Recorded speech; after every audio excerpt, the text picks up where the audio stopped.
our citizens can help. Tune in, ask questions, be a part of the conversation that builds a safer Liberia.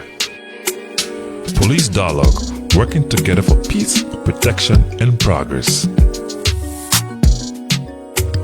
Police Dialogue, join the Liberian National Police and community leaders for weekly conversation on safety, rights, and road safety. Tune in on the official LNP Facebook page, Police Dialogue, working together for peace, protection, and progress. Have you ever wondered how the Liberian National Police keep our community safe? Want to know your rights in the role you play? Introducing Police Dialogue, an interactive public service podcast. Each week, senior officers, law enforcement experts, the community leaders discuss crime prevention, community policing, road safety, and how citizens can help. Tune in, ask questions, be a part of the conversation that builds a safer Liberia. Police Dialogue, working together for peace, protection, and progress. Police Dialogue, join the Liberian National Police and community leaders for weekly conversation on safety, rights, and road safety. Tune in on the official LNP Facebook page, Police Dialogue, working together for peace, protection, and progress. Have you ever wondered how the Liberian National Police keep our community safe? Want to know your rights in the role you play? Introducing Police Dialogue, an interactive public service podcast. Each week, senior officers, law enforcement experts, the community leaders discuss crime prevention, community policing, road safety, and how citizens can help. Tune in, ask questions, be a part of the conversation that builds a safer Liberia. Police Dialogue, working together for peace, protection, and progress. Police Dialogue, join the Liberian National Police and community leaders for weekly conversation on safety. Good evening from the headquarters of the Liberian National Police, and welcome to Police Dialogue, a public service program produced by the Liberian National Police. I am your host, Sam Collins. Today I have as my special studio guest DCP Anthony T. Blake, Deputy Commissioner for Crime Investigation within the Crime Services Department of the Liberian National Police. Today we'll be discussing the importance of protecting the crime scene and what it means for police investigators. When we come back, we'll be talking with DCP Anthony T. Blake. Have you ever wondered how the Liberian National Police keep our community safe? Want to know your rights in the role you play? Introducing Police Dialogue, an interactive public service podcast. Each week, senior officers, law enforcement experts, the community leaders discuss crime prevention, community policing, road safety, and how citizens can help. Tune in, ask questions, be a part of the conversation that builds a safer Liberia. Police Dialogue, working together for peace, protection, and progress. Thanks for rejoining us on the program, the Police Dialogue, a public service program produced by the Liberian National Police. Today we're discussing the importance of protecting the crime scene and what it means for police investigators. And like I said previously, we have as our special studio guest, DCP Anthony T. Blake, Deputy Commissioner for Crimes Investigation within the Crime Services Division of the Liberian National Police. DCP Blake, welcome. Well, it's a pleasure to be here, Mr. Collins. Humble. I appreciate the initiative that you continue to endeavors to inform our people about what is happening within the police. Indeed, I appreciate the invite. You're wearing a very decent blazer. Thank you so much, Mr. Collins. You know, we have to be more decent in order to serve our people. I love the color and texture. Thank you, sir. Who is DCP Anthony T. Blake? Well, my name is Anthony T. Blake, like you rightly said. Currently, I'm the Deputy Commissioner for Criminal Investigation, the Crown Service Department, Criminal Investigation Division. So, Anthony T. Blake, I have 20 years of law enforcement experience. I've served in various capacity.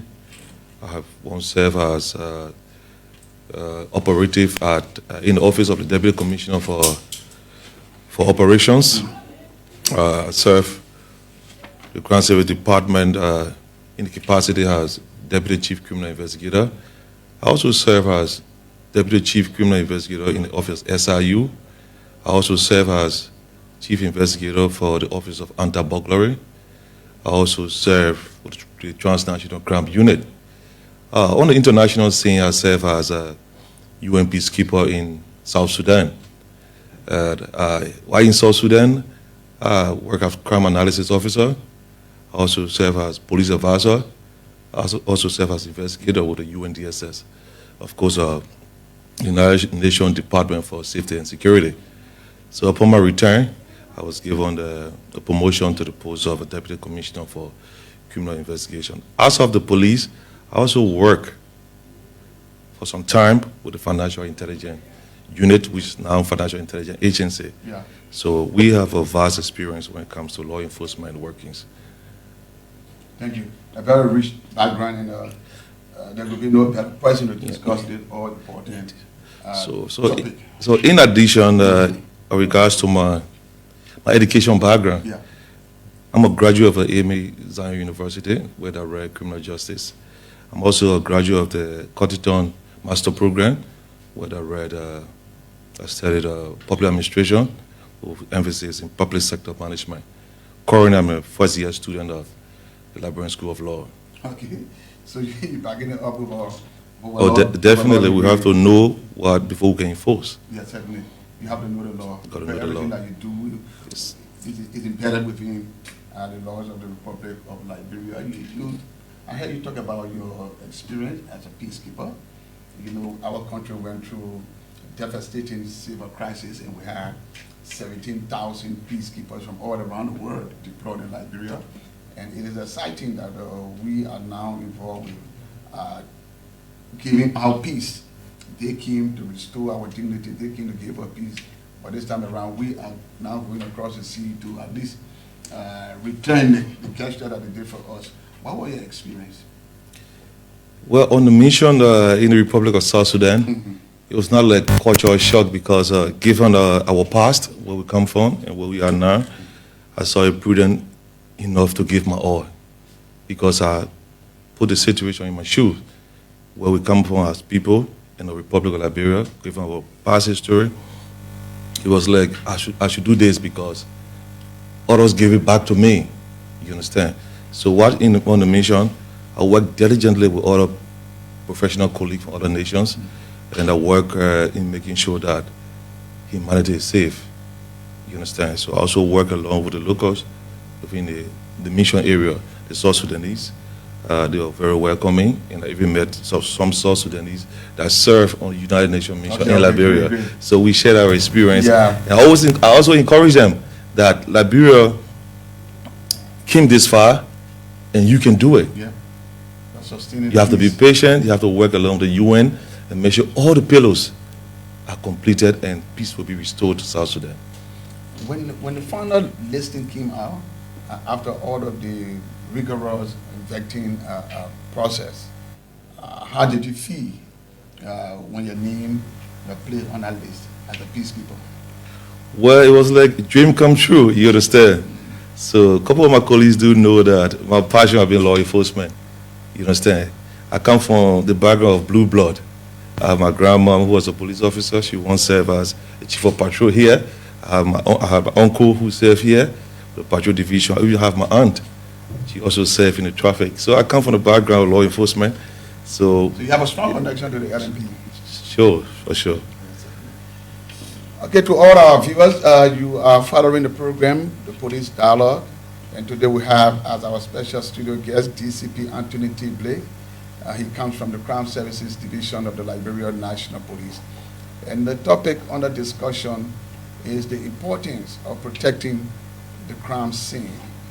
Why are police officers so much concerned about the protection of the crime scene? This is a topic that we are now going to dive to, and we brought on this show the experts with international experience from Sudan. He served as a peacekeeper. In fact, he is a former peacekeeper. He has years of professional experience here at the Liberian National Police, a first-year law student at the Liberia School of Law. And we're now going to dive into the topic. What I want you to do for me, share the show. Keep coming with your comments, and we'll read those comments. Tell us exactly how we can improve the show. Tell us exactly, raise some of the concern at least, so that our studio guests can be able to discuss it based upon his experience in the Liberian National Police. What does it mean to protect the crime scene? Yes. And why is it important for police investigators? Well, thank you so much for that question. You know, what formed the basis of policing is to protect lives and property. So most of our work is on protecting humanity, protecting, safeguarding the public. So crime scene, as you may know, in our studies and our legal studies, is where the crime has been committed, is where any piece of evidence can be found. So protecting the crime scene forms the backbone of our investigation. Any investigation that does not dwell on the principles, the chain of custody of evidence, the investigator will be going down the drain of losing a case in court. Protecting the crime scene is very important and vital to every criminal investigation. So as professional law enforcement officer, it's very cardinal indeed that every officer that goes to the crime scene or attend to the crime scene should first get in his mind the protection of the crime scene. Because why it does, if the crime scene is not protected properly, it questions the integrity of the investigation. It allows victims to suffer lashes because they will not have the integrity and trust in law enforcement. They allow perpetrator to go free because of mistake within the acquisition of the evidence. So, as a law enforcement officer and investigator, what you take, your primary concern should be to protect the crime scene so that the chain of custody of evidence presented to the court can be admissible. So we talk about admissibility of evidence. You understand? So protecting the crime scene is very vital, it's important in every criminal investigation.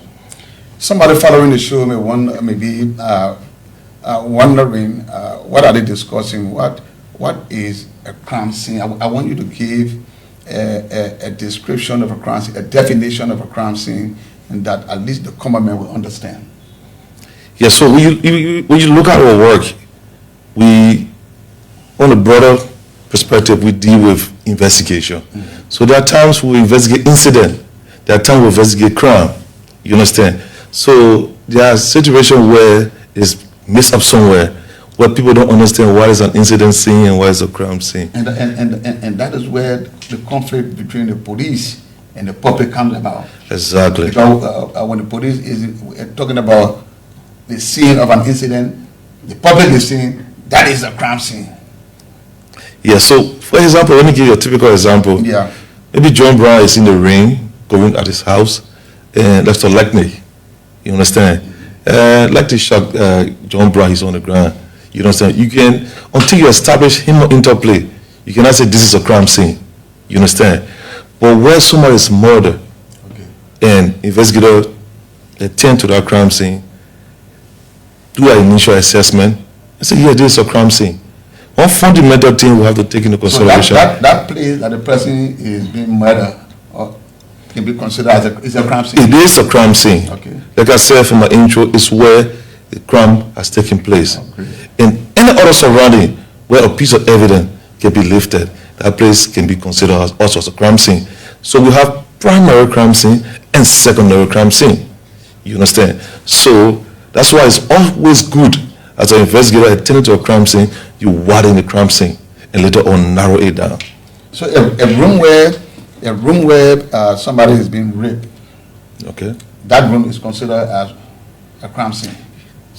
You can safely say that. Great. So to our viewers, and if someone is being raped in a room, you have to secure that place until the police can come and establish whether the person was actually raped. Any attempt to go into that room to clean up the room, it means that you are tampering.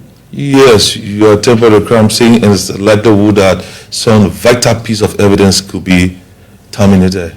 Thank you, Anthony Blake. And my next question is, the first step.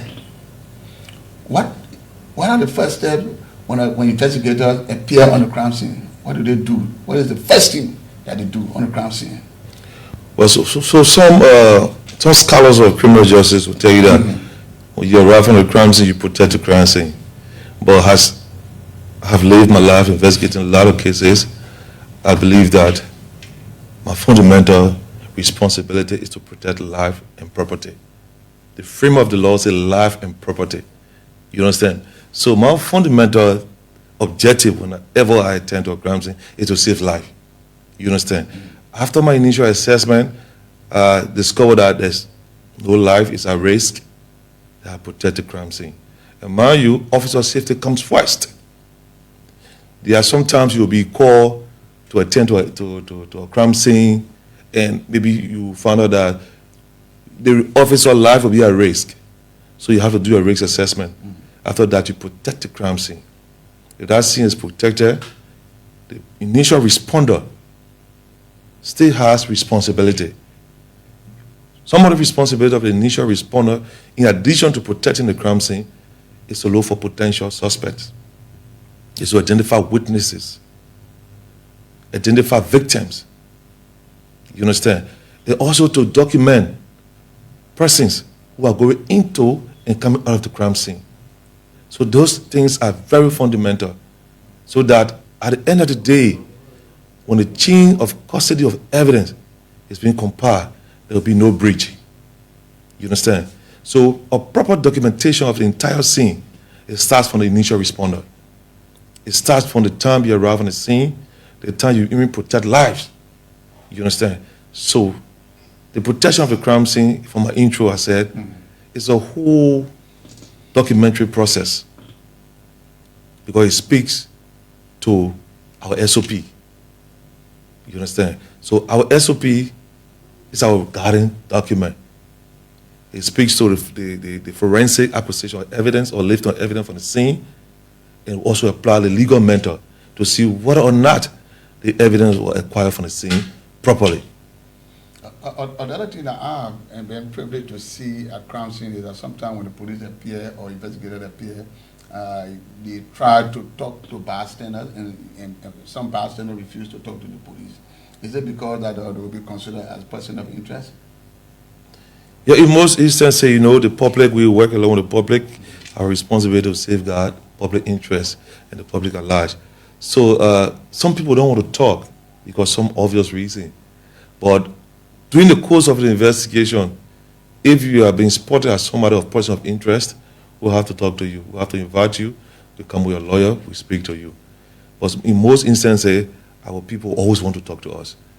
And it's very vital and it's important that you listen to them, because they may know something that will be very important to your case. You understand? They may have the historicity of that particular locale. They may know the victim.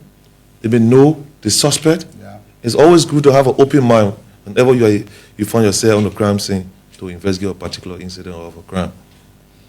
Well, from your explanation, it clearly showed that the protection of the crime scene is very much important to the work that you do. And but my next question would be, what happens if the crime scene is poorly managed? We all know when the crime scene is poorly managed, it casts doubt over our art of professionalism. It makes us to lose cases when the crime scene is poorly managed. So the crime scene is a silent witness. That's why in our practices, we always go back to the crime scene. We tell victim family, we tell the public, do not enter the crime scene. Because during our analysis process, we often go back to the crime scene. And I can tell you, during the course of my experience, the crime scene speaks to you. You understand? Sometimes you will come today, and things will be the way it is. Have you had that experience where the crime scene spoke to you? Exactly. Can you tell our viewers? So we had an incident where, in the Barnesville area, we're investigating a murder incident in 2014, where a 14-year-old girl was killed or murdered in the house and threw over the fence. So what we did, we went there. There were a lot of people, everybody concerned what happened, this and that. So we isolated the whole fence, took the family out. We started to talk to them. So our crime scene, like I said, we widened the crime scene, which of course extended to where the body was found across the fence. So we started talking to other persons of interest. We started talking. So it was like, let's go back to the scene. I took the team there, we went, we did a diagram, we did a sketch. Another day I said, let's go back.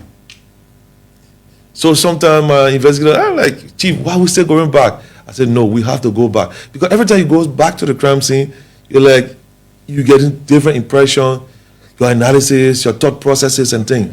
So it was to the point where we went back, and I said, no. If the victim would enter into this house, it means that somebody has been the one who opened the door or the gate. So we start questioning. So something came to my mind when I look at the room where the victim was raped before found out and killed. I said, no, we need to check the door. When we checked the door, I requested for the key. When I took the key, I opened the door. I said, let's try this key in all of the doors. Wearing your glove. Wearing my glove. Okay. Thank you for that. So when we start checking, I went to the main gate. I tested it, and the door opened. The gate opened. So I asked them, who is sleeping in this room? And they called the name of the contractor. The contractor fled almost 2 days ago. So we were able to get him around the Robertsfield area. When we brought him back, and he denied all the allegations. So we detained him. So while in the cell, he decided to speak his local direct, and he confessed to, because sometimes they share stories. Yeah. So somebody told us, oh, the guy you're detained, now he's saying he's the one who killed the girl. So when we brought him out, he told us. So I told him, I said, is this what happened? Why were you denying? He said, oh, there was imminent threat to me. I said, no, you fled the scene ever since, so there was no imminent threat to you anymore. So that's how he said the key that opens my door is the same key I used to open the gate to allow the victim inside. So, if I were not going back on the scene every time, I would not have discovered, and not be attentive. And not be attentive, yeah.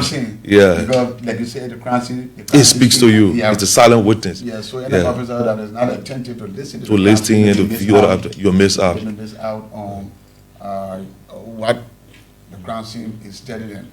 And to end on that, we charged a guy and we sent him to court and we got a conviction. He was sentenced. It was also a good. That's a case for me that I can boast of. Yeah, and that is what any police officer will want to achieve. Yeah, sure. Investigate a case, send it to court, he ends up in conviction, and he's satisfied, even if the person is not guilty, but after the fact that the person appear before a judge. Oh yeah, he has his right. Yeah.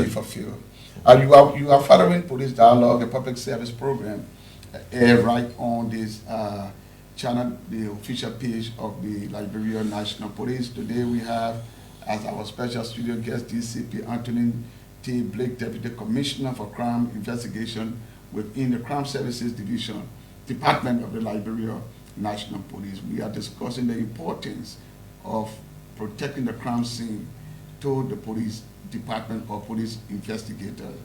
We are taking a break. When we come back, we'll bring in more questions for DCP Blake.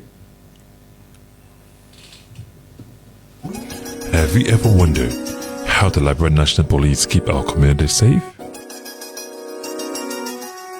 Want to know your rights and the role you play? Introducing Police Dialogue, an interactive public service podcast. Each week, senior officers, law enforcement experts, the community leaders discuss crime prevention, community policing, road safety, and how citizens can help. Tune in, ask questions, be a part of the conversation that builds a safer Liberia. Police Dialogue, working together for peace, protection, and progress. Police Dialogue. Join the Liberian National Police and community leaders for weekly conversation on safety, rights, and road safety. Tune in on the official LNP Facebook page, Police Dialogue, working together for peace, protection, and progress. Have you ever wondered how the Liberian National Police keep our community safe? Want to know your rights and the role you play? Introducing Police Dialogue, an interactive public service podcast. Each week, senior officers, law enforcement experts, the community leaders discuss crime prevention, community policing, road safety, and how citizens can help. Tune in, ask questions, be a part of the conference. Thanks for rejoining us. And at this point, we take our official quote for today.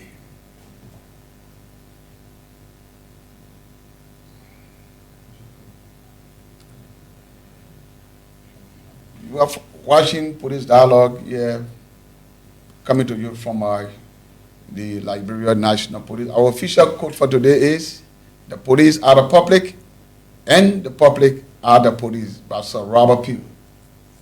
Sir Robert Pugh. Yes, Sir Robert Pugh, he talks most about the issue about community policing. Yeah. So he said in one of his speeches that the police are the public, and the public are the police. Those who are involved with fighting police officers, abusing police officers, this could tell you that you are abusing yourself. If a policeman fails to do the right thing, or to be transparent, or to be accountable, it means that he is doing it to himself because he's also part of the public. So Sarapi says, the police are the public, and the public are the police. That is our quote for today. Keep following our show. Every edition will come out with the quote of the day. Thanks to Sarapi, his memories live on. He's a father of modern policing, and he's the progenitor of the 9 principles of modern policing.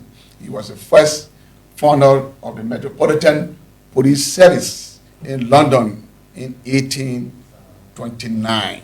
He did his own contribution to modern policing, and all police officers are excited about the contribution that Sir Robert Pugh made to the growth and development of police worldwide.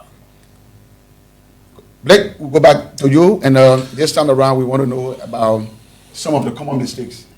You know, sometimes the police department, the 911 number come about, it rings, and we get a call, and a crime has taken place, and we move in with that speed to make sure that we start to conduct the investigation. And in this, some of the officers carry on some common mistakes. How does that affect the outcome of the investigation? Yes, so we know that we are human, of course, and despite we are human, mistakes will come about. But over the years, we have taken our guys for training. You know, capacity building is the backbone for every law enforcement institution because the war is involving. Yeah. Some common mistakes some of the officers made is that at the crime scene, before you enter the crime scene, you have to be documented. The time you enter in the crime scene. So everybody enter in that place. Every authorized persons that enter the crime scene. The record book must. You should have you have an officer on the scene that's supposed to keep the record. So your name will be written, your ID number, including your position, and also including the time you're entering the crime scene. Yeah. So some of the mistakes our guy made, nobody to recall.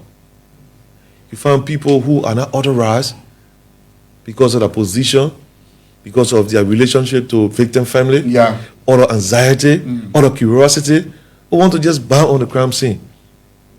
This crime scene is supposed to be protected. Initial officer should make sure to barricade the crime scene. But sometimes because of the anxieties, because officer forgot, because of some empathy to allow an authorized person to enter the crime scene. So another mistake our officers do make is that before you lift an item that you consider to be something that is of evidential importance, you should first of all take the photograph. You don't just go and take things from the crime scene and just hold it in your hands like that. You have to take the photograph. Mind you, before you even enter the crime scene, your gloves should be on your hands. So you take the photograph, you get the package, you put in the package, you label it, the time, the position, you label a particular item. You put your name on it, you the crime scene technician, you put your name on it, you signature it. You understand? All the pieces of evidence will be placed in, will be questioned, because when it comes to the chain of custody of evidence. So sometimes our guys go on the scene, they sneeze, they spit, you know. Sometimes people do that. So we talk about DNA evidence. People spit on the scene. Sometimes people go back and forth on the scene and transporting evidence from one point to another point. We talk about blood stain, you talk about residue, you talk about ballistic evidence, like gunpowder. You understand? So you have to be very careful when you enter the scene. And there are patterns in which you can walk on the scene. You don't just go on the scene and walk from point A to point Z. You understand? There are patterns on which you walk on the crime scene, and that pattern is documented. Wow. So our guys, sometimes they forget or some of those basic things. It do happen. You understand? So continuous education, continuous training, like we getting over that. Program like this will educate the public. DCP Blake has more to tell you, but this time around we want to hear from the public. You can start putting in your calls. The numbers will shortly come on the screen until it comes. 0770-800-1630. 0770-800-1630. You can dial that number so that we'll be able to hear from you and get your own view and have your own input on in the conversation that is ongoing here this evening. You can WhatsApp us on +231 777-894747. Call us directly on 0770-800-1630. We want to hear from the viewers. We want to hear your concern about how you can help us to protect the crime scene and what has been your experience. And maybe you may have had it, the time to have gone to a crime scene where the police put this yellow tape line preventing intruders from where the crime took place, and maybe and you wanted the police to allow you in, but you have been disallowed. And so today you have the opportunity to ask that question as to why you are being disallowed. DCP Blake, another question here is this. I am an officer, and I'm probably wearing my uniform, and I'm not part of the forensic team that departed headquarters. And I got there, they are already barricaded the crime scene. Because I'm an officer, can I enter into that barricaded area? So these are some of the basic mistakes our guys make. Let me talk to this caller from the United States. Hello. Good afternoon. Good Um,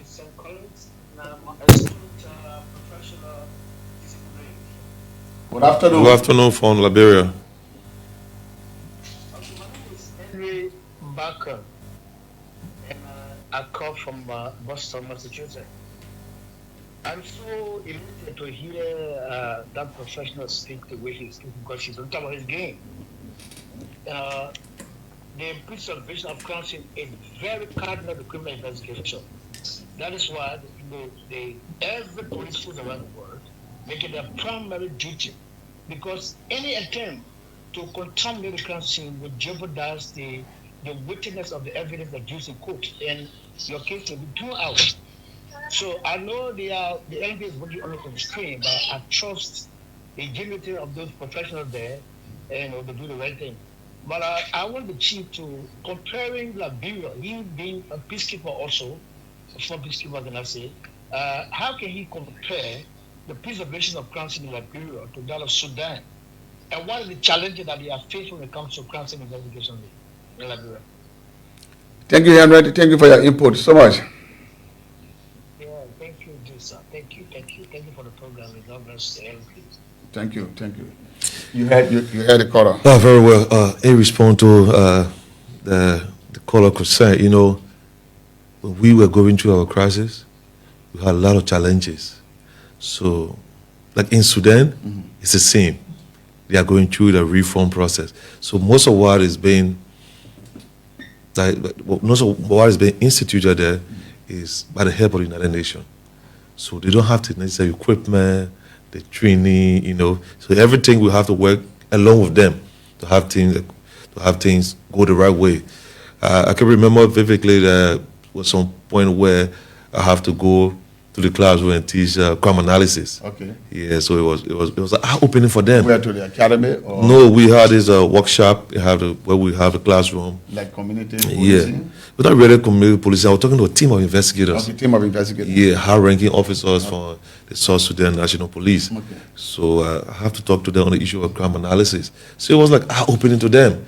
And the record get it that South Sudan is a new country. Yeah, you know what I'm saying? Yeah. So they went through they entered through that conflict, very early age after they are independent. So that much they have achieved.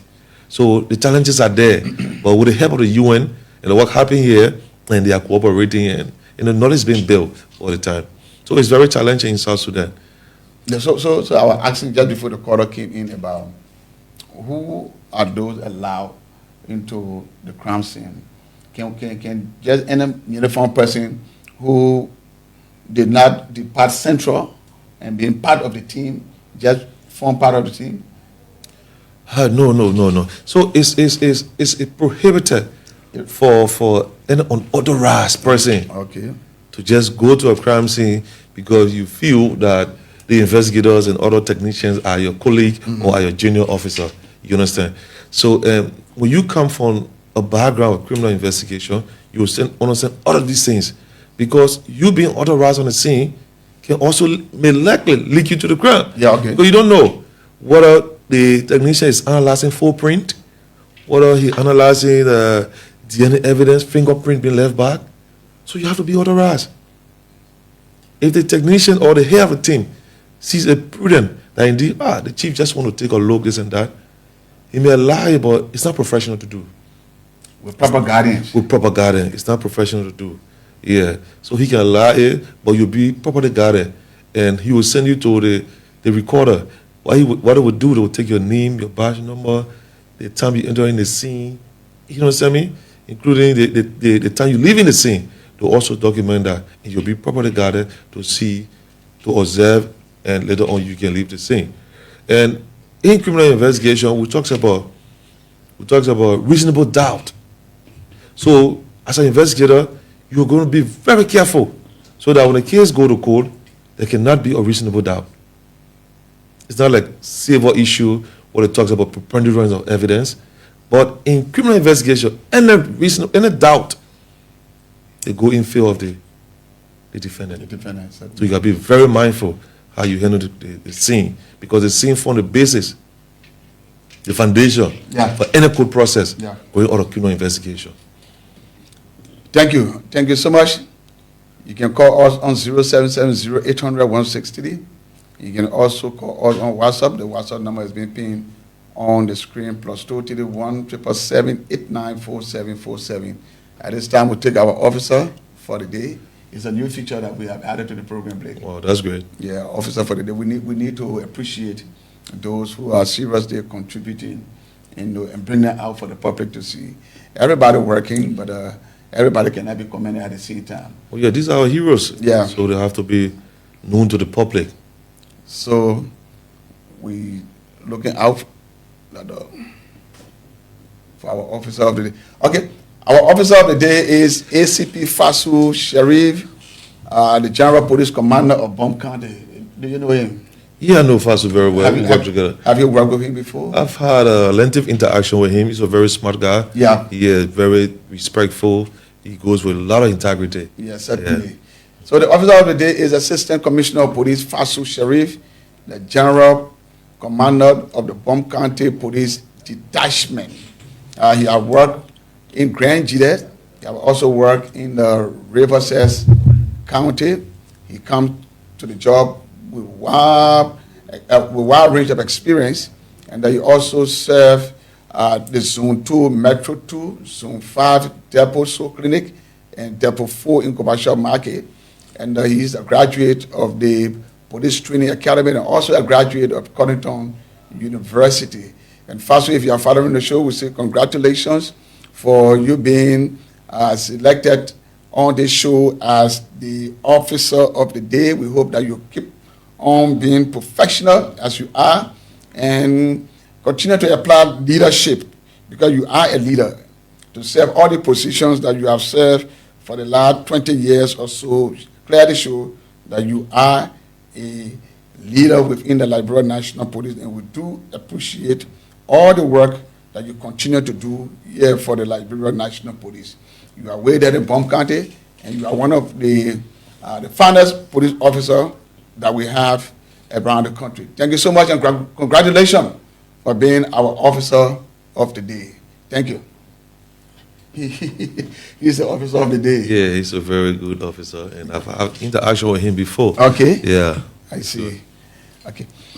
You are following Police Dialogue right here on the Facebook page of the Liberian National Police, a public service program produced by the LNP. I am your host, Sam Kingsford, Deputy Commissioner of Police for International Relations, but with a special assignment here by the Inspector General of Police to produce this all-important program. And so I'm grateful for this assignment coming from the Inspector General of Police to be able to produce this program and bring some of the best brains within the Liberian National Police. Today we're discussing the importance of protecting the crime scene, and it's good that, like DCP Blake said, the protection of the crime scene is very much important. Any attempt not to protect the crime scene may put prosecutors in a way where they may not be able to prosecute a successful case. And let's go back to our program like we're doing. Can you explain how crime scene protection helps the court process? Well, the issue about the court process, that is, we have collected all our evidence. We are now before the court. So one cardinal thing to always note is the chain of custody of the evidence collected from the scene of the crime. So prosecutor will be more key to know how the police investigator acquire all of those evidential materials, what the chain of custody from point A to point B to point C. You understand? So that there can be no doubt, because, like I said, whenever there's a doubt, it works in favor of the defendant. So if the crime scene is properly protected, if all our things are collected properly in line with our SOP in collecting scientific evidence, legal evidence, judicial evidence, it helps for the case to be weighful. It helps prosecutor to get successful prosecution. It helps the prosecutor and even the court to come down with a guilty verdict for the suspect. So if you have a crime scene that is not properly protected, the first and foremost, you can have the police always losing case, and that will make the police not be a professional police. The integrity of the case, the integrity of your profession will first of all be at stake. So in protecting the crime scene, you are gearing towards having a proper prosecution that will lead towards conviction. Another thing is that sometimes we go on the crime scene to investigate allegations. And it's not all meant to find somebody guilty. Because some people are wrongly accused. Yeah. So if you carry on your crime scene management in alignment with our SOP, you will also be saving somebody. We have a saying that it is better to allow 1,000 guilty people go free than to punish an innocent person. Yeah. So that's why we don't investigate with that tunnel vision. Widen our investigation. You understand? But sometimes the police is perceived in that way. Yeah, often most people say, oh, you go to the police station, you go clear your part, the police can put you in jail. So people say that, because it's like, hey, don't go. The crime scene to some extent is considered the gray area. You understand? People have been placed there based upon a connection to the evidence collected. Other people found and said there, the evidence and thing can take you from there. You understand? And that's the beauty of the law. And our laws also say innocent until proven guilty. One is presumed innocent until proven guilty by the competent court of jurisdiction. Yeah. So we investigate with an open mind to talk to people, to analyze our evidence, so that we can condemn an innocent person. Great. You have first responders to the crime scene. You have a forensic officer and investigators. How significant is teamwork in this whole process? There should be coordination.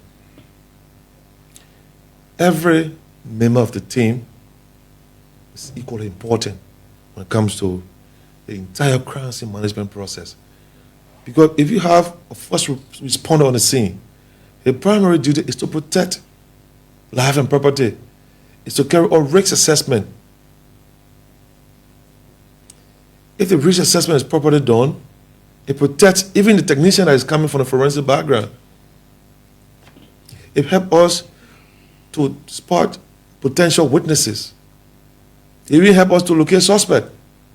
Because sometimes you'll be on the scene as a first responder, somebody will come to you and say, officer, watch the guy in the blue jacket. When I came, I saw that guy walking out. So the responsibility of the first responder is equally important. The crime scene technician from the forensic side, if he doesn't ask the necessary question to the first responder as to who entered the scene, who you saw leaving, how he barricaded the scene, that coordination is lacking, there will be doubt. There will be false report. You understand me?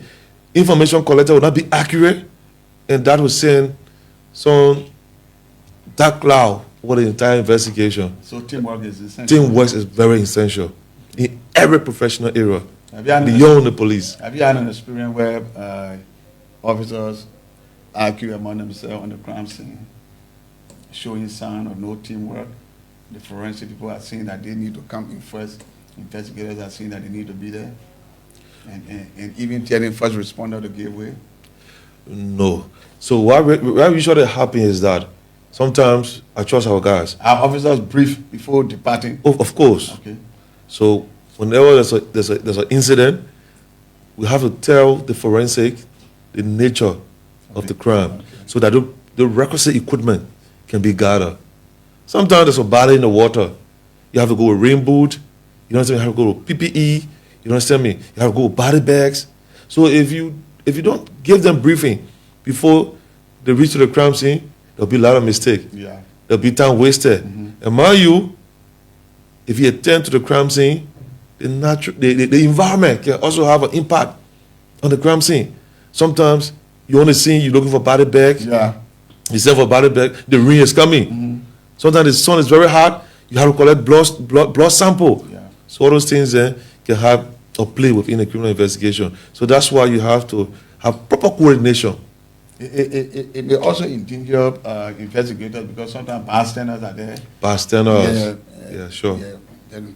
Okay, we'd like to inform our production crew that in a minute from now we'll be going through the comment section, and so that we can actually see what our viewers are saying through the comment section, what they are expressing, and through the comments, because the comments are very much. It's very important. These are people concerned. Yeah, we need to hear from them, and so that we can have an understanding of how they feel and how they are thinking about this all-important program. You are watching Police Dialogue. It's produced by the Liberian National Police. It comes your way every Tuesday and Thursday. Next week we'll have show coming up with a different guest. Yeah, keep following the show, keep sharing, and keep putting your comments under the podcast so that we can see actually what you are saying and how you are feeling about the Liberia National Police. Those concerns that you put, those comments that you put under the show, we take it very, very seriously. We analyze it, and it helps us to improve the show, to even improve the Liberia National Police. Can you explain how crime scene protection helps the victim or the family of the victim? Yeah, so we are all humans. Whenever we feel that our rights have been trampled upon by a perpetrator, a suspect, and the state cannot go after that person who feel very bad. You understand? So, by making sure that officers attend to a scene, doing the right thing, you understand? It sends some sound of relief to victim or to victim family. So can you imagine at your house something happened and you call the police that, oh, last night so happened at my house. Police not coming anywhere. How do you feel? You feel very bad. You understand? So our criminal justice process, the police, the code, the correctional institution, everything starts with the police. That's why we have community policing. So the first thing is that when something happens, you have to contact the police. If police not coming anywhere around, you feel bad. So I've attended a lot of scenes, and our presence there brought a sound of relief. Now speaking about the process where you will go to court, you go to a trial, and that suspect who's now attending defendant is in the court is being found guilty. The victims or the victim family will feel happy. Because justice has been served. Because in a case without closure, victim family feel that like the police have not done a good job. Yeah, sure. Sometimes they ask you, ever since this person was killed, the perpetrators cannot be brought to justice. And those are some of the harsh conditions that officers work under. Because sometimes victim family feel that it is intentional, that you are not going after the alleged perpetrators. But you know, and I know, there are some cases from almost 30 years. Oh, yeah, sure. Those who perpetrated the case cannot be found. Police officers are still going after it. Even the Tupac case, where Tupac was killed, was coming from a boxing match. It was just a few months ago that one of the shooter or one of the killer were arrested. And so, like we always said, investigation is a process, and those in the public need to know that the police is not going to wave a handkerchief to know where the perpetrator is or where the perpetrators are. But they work on the basis of information, and sometimes people have the information and they refuse to share with the police. Yeah, sure, because you know the thing is that we live in a world where things are changing. Things are changing now. We have AR, we have other things that are happening now. You found people doing ethical hacking, you know, this and that. So a lot of things are interplaying. So our law enforcement institution, we should engage in continual research because things are happening.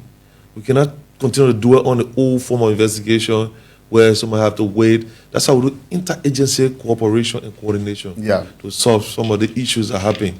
So it cannot be all about the LMP. That's why we have a sister agency that have the necessary capacity and the expertise to help us. Because it's about the state.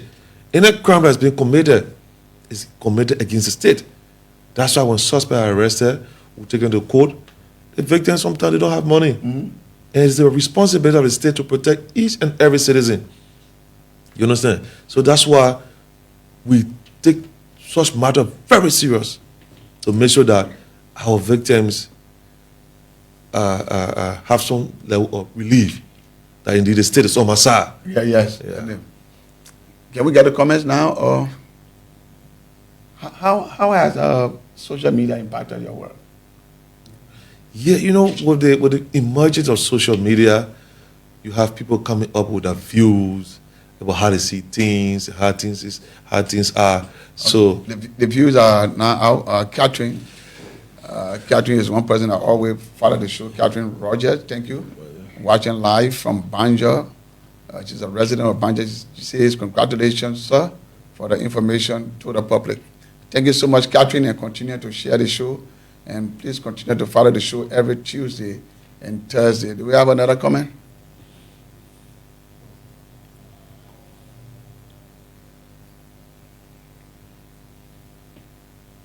She said you congratulations. Oh, yeah. Yeah. Yeah. Okay. Great innovation, DCP Collins. And background, thank you. Thank you so much. Thank you, and we appreciate you from the U.S. following the show and looking at the time difference. And we have Rodney Kroma. I'm watching live from Philadelphia, the USA. Rodney, thank you so much. Thank you for putting your time to follow the police dialogue. This person have a very, very long name. Tita Wilson. Okay, Tita Wilson, okay. Tita Wilson. Yeah. And she said, I'm following closely from the headquarters of the Liberia National Police, ACP Tita Wilson. Thank you so much, Tita. Thank you for following and keep sharing the show. John Suare Jr., John A. Suare Jr., following from Rwanda. Thank you, John. Thank you so much. Is it one of our officers? And great job, DCP Blake. Puchu, he's a peacekeeper. Oh, yes, this is one of our officers on the mission in South Sudan. Yeah, Puchu, thank you so much. Thank you, yeah. You see that you're doing a very great job. That's good. Yeah, I must say I'm impressed by your performance on the show. A lot of information here. Vadi Kere, following. Thank you so much, Vadi.